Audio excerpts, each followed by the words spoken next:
नमस्कार मित्रों, आज मैं पुनः हाजिर हूं प्रभु दर्पण के साथ प्राच्य ज्योतिष को लेकर के। मित्रों आइए आज हम सब जानते हैं, जहां तक कि पिछले एपिसोड में मैं बताया था ग्रहों की उच्चता और नीचता। आज मैं बताऊंगा ग्रह उच्च और नीच क्यों होते हैं, कैसे होते हैं। मित्रों मुझे ज्योतिष पढ़ाना नहीं है, ज्योतिष सिखाना है। लोग यदि किसी भी चीज को याद करना चाहेंगे तो होता है एक समय के बाद लोग भूल जाते हैं, लेकिन यदि उस बात को समझ लेते हैं अपने जेहन में, अपने दिमाग में यदि वो बात उतार लेते हैं तो वो बात कभी नहीं मिटती, हमेशा के लिए याद हो जाती है। तो आज हम ज्योतिष सिखाने की नहीं, पढ़ाने की नहीं बल्कि सिखाने के व्यू से हम बताते हैं। तो आज हम ज्योतिष को इस तरह से जानेंगे, जैसे ग्रहों की उच्चता और नीचता के बारे में इस तरह से हम जानेंगे जैसे कि हमें समझने में बहुत हद तक सुविधा हो। तो जैसे ज्योतिष के क्षेत्र में सूर्य को राजा कहा जाता है, ज्योतिष के क्षेत्र में सूर्य को कहते हैं राजा। तो राजा मेष राशि में उच्च का होता है। मेष राशि के स्वामी याद कराया हूं मैं, मेष का स्वामी होते हैं मंगल। मंगल होता है सैनिक, मंगल होता है सैनिक। देखिए मंगल के सामने सैनिक लिखा हुआ है, मंगल होता है सैनिक। तो राजा ऊंचा कब होगा? राजा ऊंचा तब रहेगा, राजा को ऊंचत्व की कहां प्राप्ति होगी? क्या गुरु के घर में? गुरु के घर में कोई राजा जाकर के शीश नवाता है, गुरु को प्रणाम करता है। क्या राजा को अपने रानी के पास अपने आप को बड़प्पन करने का या अपने आप को उच्चता प्राप्त होगी? जी नहीं, वो अपने परिवार के सदस्य हैं। क्या अपने पुत्र के घर में होगी, कुमार के घर में? जी नहीं। राजा को उच्चता तब मिलेगी जब सैनिक उसके पास प्रबल होंगे, सैनिक होंगे, तो राजा अपने आप को गौरवान्वित महसूस करेगा, उच्चता की प्राप्ति करेगा। तो सूर्य जब मेष राशि में होता है, जब सैनिक के साथ होता है तो उच्च होता है। वही ठीक सातवीं राशि में नीच का होता है। क्यों? क्योंकि राजा के नजर में सब सामान्य होते हैं, और राजा सातवीं राशि होता है भोग, ऐश्वर्य, काम वासना, स्त्री। इसके कारकत्व सातवीं राशि यानी कि तुला राशि करता है। अगर राजा स्त्री के चक्कर में, शुक्र है, स्त्री है, स्त्री भोग विलास, ऐश्वर्य में, फैशन में अगर राजा पड़ जाए तो वो अपने राजपाट को गंवा देता है, नीचता को प्राप्त करता है। तो सूर्य मेष राशि में इसलिए उच्च होता है और सातवीं राशि में नीच का होता है। अब दूसरी राशि में आते हैं चंद्रमा।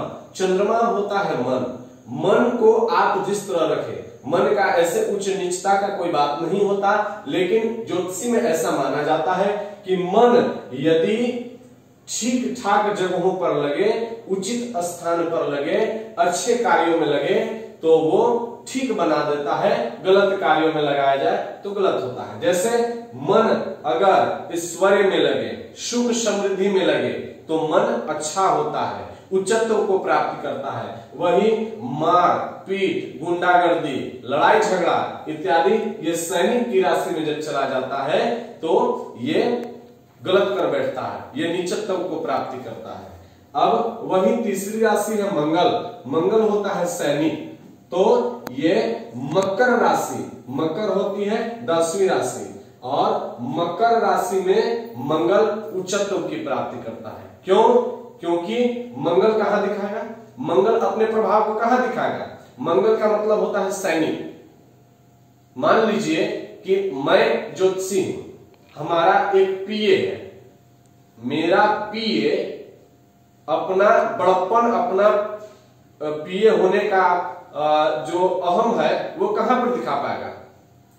हमारे जो आने वाले लोग हैं, हमसे जो मिलने वाले लोग हैं, उन्हें वो बताएगा कि नहीं आपका समय अभी नहीं है, 5 बजे के बाद मिलिए, गुरुजी से मिलिए, 7 बजे के बाद मिलिए, अभी आपका कार्य नहीं हुआ। मैं ये समझाने के लिए बता रहा हूं। तो सैनिक जो है कहां दिखाएगा? राजा के घर में बड़प्पन? जी नहीं। गुरु के घर में? अरे वहां तो सूर्य जाकर के नमस्कार करते हैं। तो फिर सैनिक कहां दिखाएगा? दास के घर में। तो दास की राशि कौन सी है? 10वीं राशि। मकर राशि शनि का होता है, शनि दास के कारक होते हैं। तो सैनिक दास के घर में अपने आप को जाकर के बड़प्पन दिखाएगा, अपने आप को बड़प्पन महसूस करवाएगा। और वही सैनिक जब चौथी राशि यानी कि मन और शीतलता में चला जाएगा तो वो नीचत्व हो जाएगा, क्योंकि चौथी राशि शीतलता मन का कारक है। अगर शीतलता आ जाए, सैनिक प्रहरी है और उसमें शीतलता आ जाए, नॉर्मल सा रहने लगे, तब तो सैनिक उसे मानेंगे नहीं, लोग तो दुत्कारने लगेंगे, लोग मजाक उड़ाने लगेंगे, तो वो नीचत्व हो जाता है। उसी तरह से बुध क्या है? कुमार। बुध बालक है। अब बालक अपने आप को बड़ा कहां महसूस करेगा भाई? बालक अपने घर में महसूस करेगा। किसी भी बालक को यदि किसी के घर में लेकर चले जाइए तब बालक को सब पैनिक दृष्टि से देखते हैं, कहीं कुछ तोड़ फोड़ ना कर दे, कहीं कोई पंखा न चला दे, कहीं कोई बिजली न चला दे, कहीं मोटर चला ना दे, कहीं कुछ तोड़ फोड़ ना मचा दे, सब दृष्टि रखते हैं। और जब बालक अपने घर में होता है तब वो आजाद होता है, उच्च का होता है। इसीलिए कुमार जो है कन्या राशि यानी कि अपनी राशि में उच्च का होता है। अब 12वीं राशि यानी कि गुरु के घर में, गुरु के घर में जाएगा बालक। गुरु तो डांटते नहीं, गुरु तो फटकार लगाते नहीं, गुरु हृदय से लगाने वाले होते, लेकिन वहां जाकर के तोड़फोड़ मचाने के लिए प्रारंभ करेगा तो बालक वहां पर मचा सकता है, इसलिए बालक का वो नीच राशि हो जाता है। अब उसी प्रकार गुरु की राशि, गुरु यानी कि ज्ञान, अगर ज्ञान मन में समा जाए तो यह उच्चत्व होता है। और यही ज्ञान दास को, जैसे एक श्लोक से मैं इसे क्लियर करना चाहूंगा, आप इसे समझने का प्रयास करेंगे। गुना गेणवेशु गुना भवंती ते निर्गुणम प्राप भवंती दोषा सुस्वादुतोया प्रभवंती नद्य समुद्र महासाध्यो भवंते अपेया। यदि गुण गुणवान व्यक्ति के पास हो तो अच्छा होता है, और वही गुण निर्गुण के पास चला जाए, गलत व्यक्ति के पास चला जाए, बर्बाद हो जाता है, अच्छा नहीं होता। तो यदि गुरु का ज्ञान, गुरु यदि मन में यानी कि चंद्रमा में, शीतलता में यदि ज्ञान चला जाए तो वो उच्चत्व को प्राप्त करता है। और ज्ञान अगर दास के पास मिल जाए, अगर सारा भेद दास को मालूम चल जाए, राजा का, गुरु का, आचार्य का, सबका अगर दास को मालूम चल जाए भेद, तो इस तरह से वहां का माहौल गड़बड़ हो जाएगा। गुरु वहां पर नीचत्व, दास के घर में जाकर के गुरु नीचत्व को प्राप्ति करते हैं, नीच राशि में हो जाते हैं। उसी तरह शुक्र शनि राहु और केतु, इसका अगले एपिसोड में हम बताएंगे। तब तक के लिए नमस्कार। आप प्राच्य ज्योतिष से प्रभु दर्पण के साथ जुड़े रहें, ज्योतिष को आगे बढ़ाते रहें। चैनल को लाइक, सब्सक्राइब और शेयर करना न भूलें।